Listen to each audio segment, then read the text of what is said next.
I'd like to call the April 15th, 2026 meeting of the City of Avondale Planning Commission to order.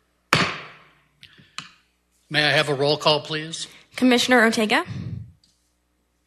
Present. Commissioner Guzman. Present. Commissioner Pineda. Present. Commissioner Jewell. Present. Vice Chair Grimm. Present. Chair McBurney. Present. Commissioner Lopez-Davy has an excused absence for tonight. All right, moving on to the approval of minutes. Has everyone had a chance to review the minutes from the March 18th meeting? And are there any questions or changes that we need to make? All right, seeing and hearing that we have none, can I have a motion to approve the minutes? We have a motion from Jewell and a second from Guzman. Let's go ahead and vote, please.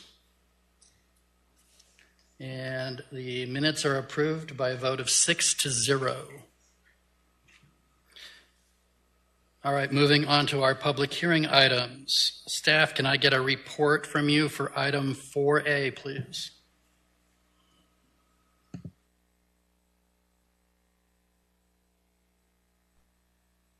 Good evening, Chair, Vice Chair, and Commissioners. Item 4A is a rezone for the Habitat for Humanity Historic Avondale Infill Overlay District. This is application PL 250236. The purpose of tonight's item is to review the proposed rezone and the Historic Avondale Infill Overlay for the Habitat for Humanity housing project, conduct a public hearing, and forward a recommendation to the City Council. To give you some background on the HIO district, the purpose is to promote and facilitate development and redevelopment of vacant and underutilized or abandoned properties within the city's revitalization areas.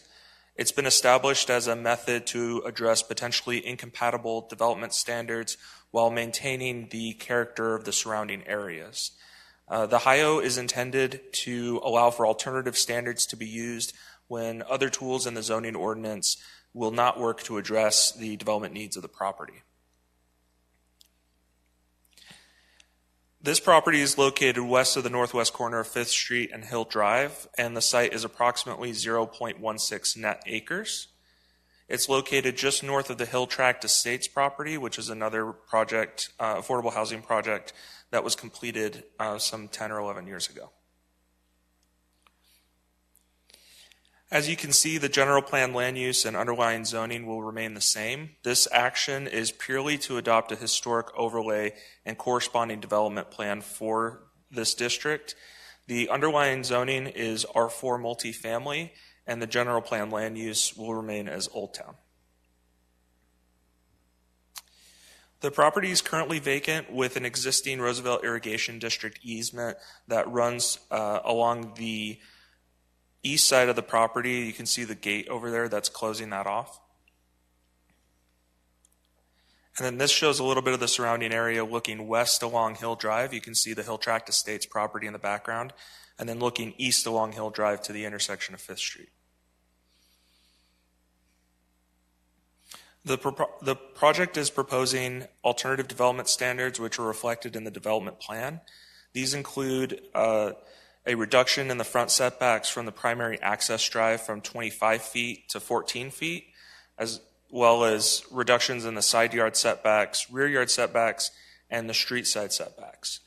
This also comes with an increase in the building coverage allotment from 50 to 55%, and a reduction in the minimum lot dimension standards from 50 by 100 feet to 31 by 45 feet.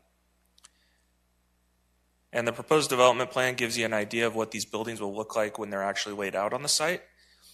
The project proposes 2 duplex structures for a total of 4 units.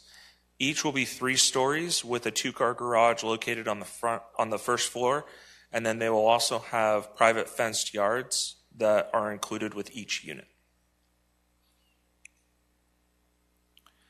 The applicants provided 3 conceptual building elevations. I'm showing one of them right now, but the others are located in your packet. There's no modifications to the underlying districts and the height standards, so these will all meet the R4 standards or be below that.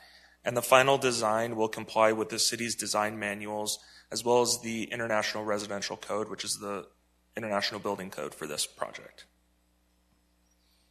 And then all of those elevations, I just wanted to note, will be subject to administrative approval and will comply with the applicable design manuals, again, as well as the building codes.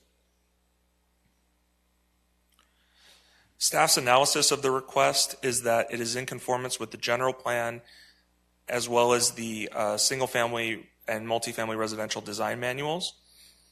The project's also in conformance with the general plan land use designation of Old Town and the R4 development standards with the requested deviations. The analysis finds that it'll result in compatible land use relationships and achieves the overall intent of the HIO zoning designation, or overlay, I'm sorry. On March 3rd of this year, there was a neighborhood meeting held at the Avondale Resource Center. There were 4 attendees from the public. Most of the questions at that meeting were related to Habitat's affordable housing program and the specific project and the types of houses that were going to be included. To date, no public comments have been received either through the mail or online. And with that, staff is recommending that Planning Commission recommend approval of application PL 250236, the Habitat for Humanity rezone, and a request to adopt a historic Avondale infill overlay to approximately 0.16 acres, subject to the 5 conditions of approval as set forth in the staff report. That concludes my presentation. I'm available for any questions. Do any of the commissioners have questions? Yes. Thank you, Chair. How are you? Good, thank you. Good. I just had a few questions. What's the maximum height for an R4 zone? Chair, Vice Chair, Commissioner Ortega, maximum height for R4 district is a multifamily building up to 45 feet. 45. And it was like, what, 28, 26? Is that what? Most of the proposed elevations that this project is proposing sit right about 33, 35 feet. Oh, 33. Thank you. So this is probably be the tallest building in that area. Is that what we're looking at? So as far as the surrounding areas, all of those are underlying R4 districts. Uh-huh. However, presently a lot of them are developed with single-family homes. Right. So this project, yes, is taller than some of the surrounding areas. By virtue of it accommodating that 2-car garage as well, they need to include it on the bottom floor so that they have more space that they can dedicate towards private yards. So this is kind of a 2.0 thought, but as we have more material up in about 30 feet in the air, windows are going to reflect the sun at a certain angle different part of the day. So as you go through the process of material with the developer, it would be a good idea to think of screens and whatnot. Correct.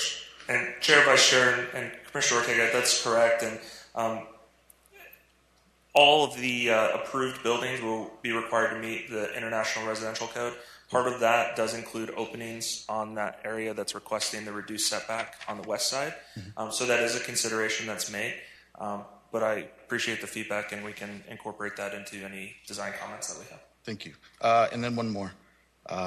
Chair, one more question. Yes, Commissioner Ortega. Thank you. And the setback that went from 15 feet to 0, where is that butted against that wooden fence that we saw in the picture? Is that where it was? Let's go back to the... So that's correct. Okay. It's all on the west side. It's all on the west side. Okay. And it's going to be pretty dead on the fence? So, Chair, Vice Chair, Commissioner,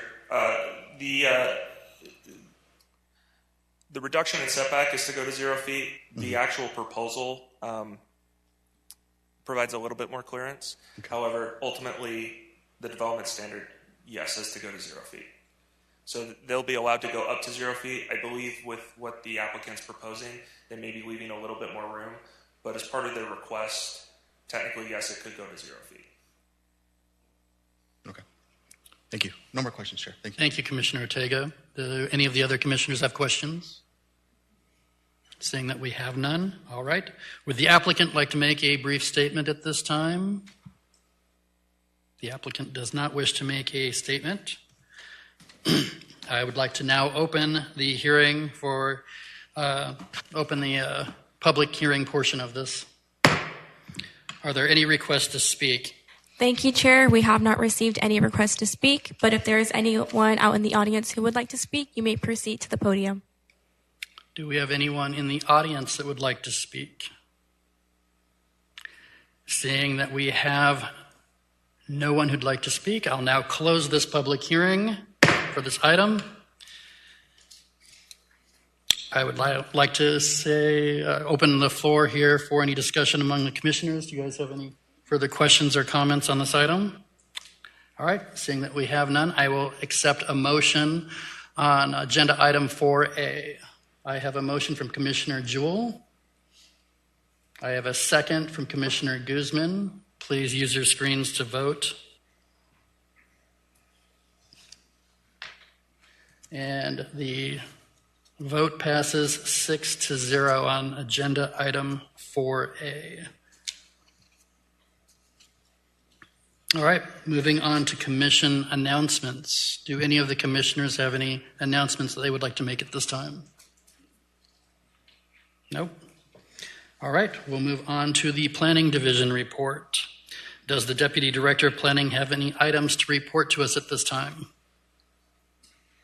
Thank you, Mr. Chair and Commissioners.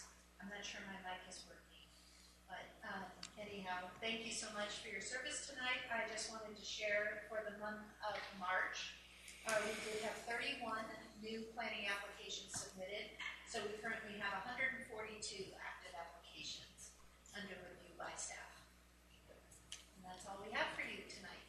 Thank you very much. And I do not believe we will have a meeting in May at this time, but Ariana will confirm that with a notice to you. All right. So, as they just brought up, our next scheduled meeting is May 20th, but that will probably float to June. All right. Yeah. May I have a motion to adjourn the meeting? I have a motion from Commissioner Jewell, a second from Commissioner Pineda. Please go ahead and vote on your screen. And the vote passes 6-0. We are adjourned.